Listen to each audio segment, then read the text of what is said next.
An Old Testament professor years ago, trying to help me understand the book of Job, said, do you notice how after Job says all these terrible prayers, because a lot of Job's prayers are very similar to this. He's always saying terrible things to God.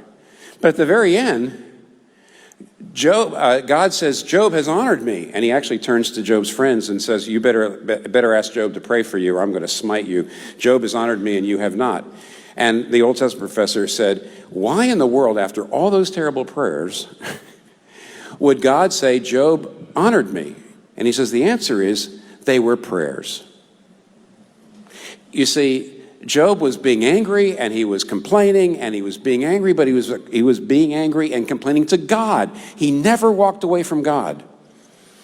He said, I don't understand you, God. I'm angry at you, but he never turned away.